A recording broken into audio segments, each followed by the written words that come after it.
उपवासाला रोज 30 ती भगर आमटी आणि साबुदाण्याची खिचडी खाऊन कंटाळा आला असेल तर खरपूस आणि खमंग उपवासाचं थालीपीठ आज आपण करूयात. अगदी 15 दिवसापूर्वी टाकलेला माझा उपवासाच्या भाजण्याचा व्हिडिओ तुम्ही पाहिलाच असेल. चला तर मग त्याचंच थालीपीठ आज बनवूयात. त्यासाठी सर्वप्रथम आपण इथे 1 वाटी उपासाची भाजणी घेता. त्याच्यामध्ये आपल्याला काही जिन्नस ॲड करायचे. सर्वप्रथम आपण त्याच्यामध्ये ॲड करूयात 1 छोटा चमचा जिरपूड. जिरपूड घालण्याचं कारण असं की आपण भाजणीमध्ये अख्खे जिरे घातलेले होते, त्यामुळे आता आपण जिऱ्याऐवजी जिरपूडचा वापर थालीपीठात करत आहोत. 1 छोटा चमचा तांबडं तिखट. इथे तांबड्या तिखटाच्या ऐवजी तुम्ही हिरवी मिरची मिक्सरमधनं काढून त्याची पेस्टसुद्धा घालू शकता. तुमच्या किती तिखट खाता त्याच्यावरती हे प्रमाण अवलंबून असेल. 1 छोटा चमचा सैंधव मीठ. सैंधव मीठ म्हणजेच उपासाचं मीठ.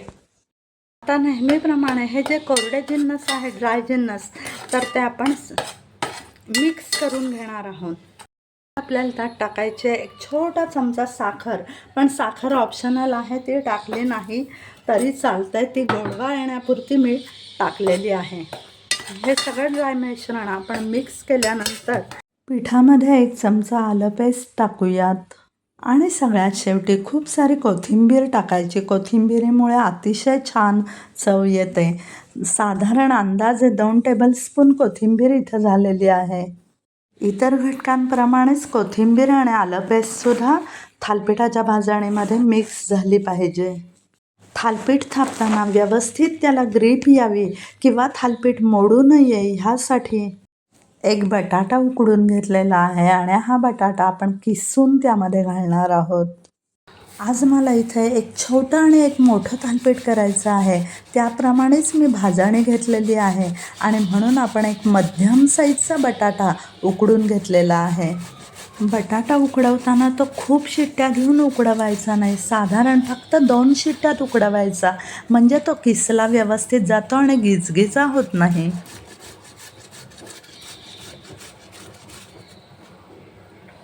किसणीच्या आतून लागलेला बटाट्याचा किससुद्धा आपल्याला काढून घ्यायचा आहे. तुम्ही पाहू शकता उपवासाचं थालीपीठ करण्यासाठी फक्त एवढेच जिन्नस लागतात, फार नाही. किसलेला बटाटा आता आपण थालीपीठाच्या भाजणीमध्ये मिक्स करून घेऊयात आणि त्याचा एक छान गोळा तयार करूयात. जास्तीत जास्त आपण बटाटा शोषला जाईल एवढं पीठ मिक्स करायचं आहे आणि मगच आपल्याला लागेल तसं पाणी घालायचं आहे.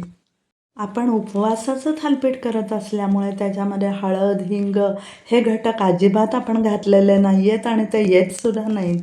आपण फक्त त्याच्यामध्ये तांबडं तिखट आणि सैंधव मीठ घातलेलं आहे. तांबडं तिखट उपवासाचं किंवा मीठ हे नेहमी वेगळं साठवून ठेवायचं, ते आपलं रेग्युलर स्वयंपाकातलं अजिबात घ्यायचं नाही. भाजणीमध्ये बटाटा व्यवस्थित शोषला गेलेला आहे. आता हातावर थोडं थोडं पाणी घेऊन आपल्याला ह्याचा डव करून घ्यायचा आहे. हे सगळं भाजणीचं पीठ आपल्याला मळून घ्यायचं आहे. पीठ मळून घेत असताना आपल्याला ते सैलसर मळायचं आहे. सैलसर मळायचं कारण असं की थालीपीठ जेव्हा आपलं तयार होतं तेव्हा ते आतून कच्चं राहत नाही. दुसरी गोष्ट म्हणजे थालीपीठाला चिरा पडत नाहीत थापताना आणि तिसरी गोष्ट म्हणजे तव्यावर ते पटकन थापलं जातं. म्हणून आता हे भाजणीचं थालीपीठ करताना आपण पीठ सैलसर मळत आहोत. आज आपण भाजणीच्या पिठाचं थालीपीठ करत आहोत, पण तुम्हाला सांगते की भाजणीच्या पिठाचे वडे, भाजणीच्या पिठाची भजी किंवा दिरडी हे सुद्धा खूप छान होतात. तुम्ही पाहू शकता अशा पद्धतीने आपला भाजणीचं थालीपीठ करण्यासाठी लागणारं सैलसर गोळा भिजवून झालेला आहे, मळून झालेला आहे आणि आता ह्या गोळ्याचं आपण 1 छोटं आणि 1 मोठं अशी 2 थालीपीठं होणार आहेत. पीठ मळताना हाताला चिकटलेलं पीठ असं काढून घ्यायचं. थालीपीठ थापण्यासाठी लागणारा भाजणीच्या पिठाचा गोळा आपला तयार झालेला आहे. आता भाजणीचं थालीपीठ थापण्यासाठी आपण तव्यावर थोडं तेल घालूयात आणि सिलिकॉनच्या ब्रशच्या साहाय्याने ते सगळ्या तव्याला पसरवून घेऊयात, म्हणजे मळलेलं जे पीठ आहे थालीपीठाचं ते तव्याला चिकटणार नाही आणि एका बाजूने भाजून झाल्यावरती ते अलगद सुटून येईल. हाताशी एका भांड्यात आपण थोडं पाणी ठेवूयात. पाण्याचा हात लावूनच आपण थालीपीठ थापायचं, म्हणजे मळलेलं जे पीठ आहे ना ते आपल्या हाताला चिकटत नाही. थालीपीठ थापण्यासाठी आता बरोबर तव्याच्या मध्यभागी पिठाचा गोळा ठेवायचा. हाताशी पाण्याचं भांडं ठेवायचं. थालीपीठ असं नाही तर भाकरी थापण्यासाठी नेहमी बरोबर बोटं आणि चवड्या यांचाच वापर करायचा. तळहाताला पीठ लागणार नाही ह्याची दक्षता घ्यायची, कारण थालीपीठ थापणं ही सुद्धा एक कलाच आहे.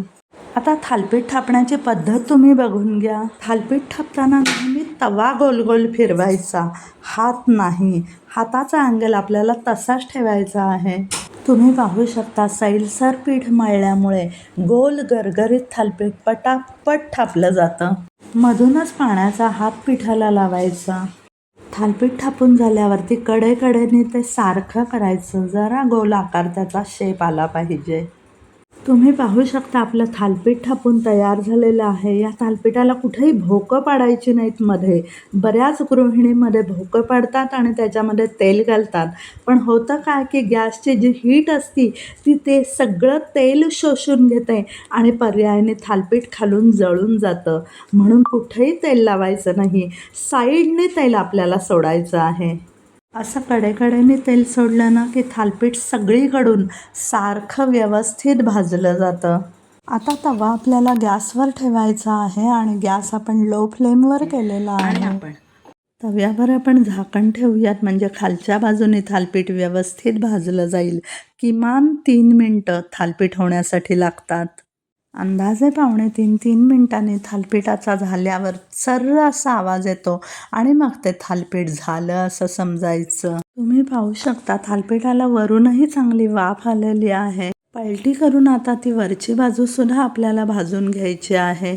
उलटण्याच्या साहाय्याने आपण ते पलटी करणार आहोत, पण पलटी करत असताना त्या उलटण्याची सुद्धा एक ट्रिक आहे. त्याला 2 बाजू आहेत, एक खोलगट बाजू आणि एक उंचवट्याची बाजू. पलटी करत असताना उंचवट्याची बाजू खाली घ्यायची आणि खोलगट बाजू वर घ्यायची, म्हणजे थालीपीठ बरोबर पलटी करताना व्यवस्थित ग्रीप येते आणि थालीपीठ मोडत नाही. आता ही बाजू पलटी केल्यावर खरपूस भाजली जावी म्हणून अर्धा चमचा साजूक तूप घालायचं. ते सिलिकॉनच्या ब्रशने पसरवून घ्यायचं, म्हणजे पलटी केल्यावरती थालीपीठ तव्याला चिकटणार नाही आणि खरपूस खमंग असं भाजलं जाईल. एका हाताने चिमटा घट्ट धरायचा आणि दुसऱ्या हाताने अलगद थालीपीठ सोडवून घ्यायचं, म्हणजे ते तुटत नाही. तुम्ही पाहू शकता एक बाजू खमंग आणि खरपूस व्यवस्थित भाजली गेलेली आहे. आता तव्यावरती हे दुसरी बाजू भाजण्यासाठी आपल्याला 2 मिनटं ते तसंच गॅसवर ठेवायचं आहे. पण गॅसवर ठेवल्यावरती तव्यावर झाकण अजिबात ठेवायचं नाही. 2 मिनटं झालेली आहेत. आपलं थालीपीठ दुसऱ्या बाजूने सुद्धा खालच्या व्यवस्थित भाजलं गेलेलं आहे. आता आपण ते सर्व करूयात. सोनेरी रंगाचं खरपूस खमंग थालीपीठ, त्याच्याबरोबर थंडगार दही. तुम्हाला आवडत असेल तर तुम्ही चटणीसुद्धा घेऊ शकता. बाजूला 4 खजूर आणि मस्तपैकी वरून तूप. अजून काय पाहिजे? चला, थालीपीठ आवडलं असेल तर प्रेमाने बनवा आणि आनंदाने खा. कसं झालं आहे ते मला कमेंट करून नक्की कळवा. Thank you so much.